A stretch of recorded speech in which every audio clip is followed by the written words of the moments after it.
کراچی کی تقریباً 1 صدی پرانی عمارت ہندو جم خانہ کا انتظام حاصل کرنے کے لیے ہندو برادری اور national academy of performing arts کے درمیان گزشتہ 16 سال سے جاری تنازع تاحال حل نہیں ہو سکا۔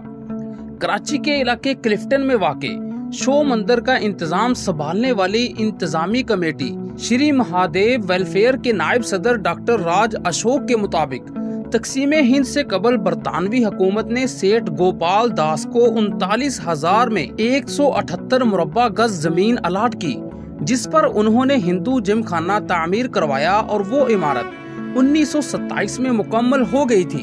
راج اشوک نے مزید بتایا کہ تقسیم ہند سے قبل کراچی میں ہندوؤں کی اکثریت تھی۔ تقسیم کے دوران کراچی کے ہندو نقل مکانی کر کے انڈیا چلے گئے، جس کے بعد یہ جم خانہ چلتا رہا۔ کچھ عرصے بعد جم خانہ غیر فعال ہو گیا اور پرویز مشرف کے دور حکومت کے دوران 2005 میں یہ عمارت ناپا کو 30 سال کے لیے رینٹ ریلیز پر دی گئی۔ اس کے خلاف ہم 2007 میں عدالت چلے گئے۔ یہ عمارت جس مقصد کے لیے بنی ہے اس مقصد کے لیے دی جائے۔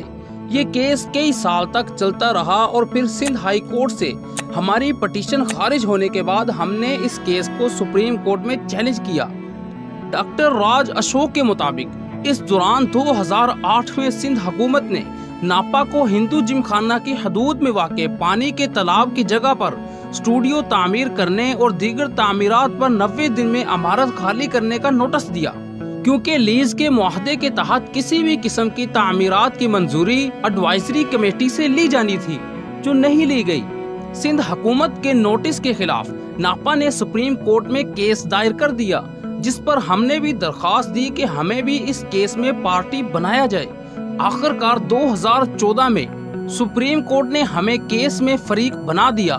تب سے ہم یہ کیس لڑ رہے ہیں، جس کا تاحال کوئی فیصلہ نہیں ہو سکا۔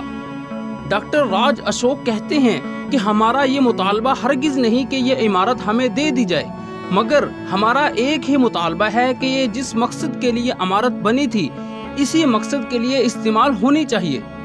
کراچی ہندو جم خانہ کی عمارت کے ڈیزائن کا خیال انڈین ریاست اتر پردیش میں دریائے جمنا کے مشرقی کنارے پر واقع اعتماد الدولہ کے مقبرے سے لیا گیا ہے۔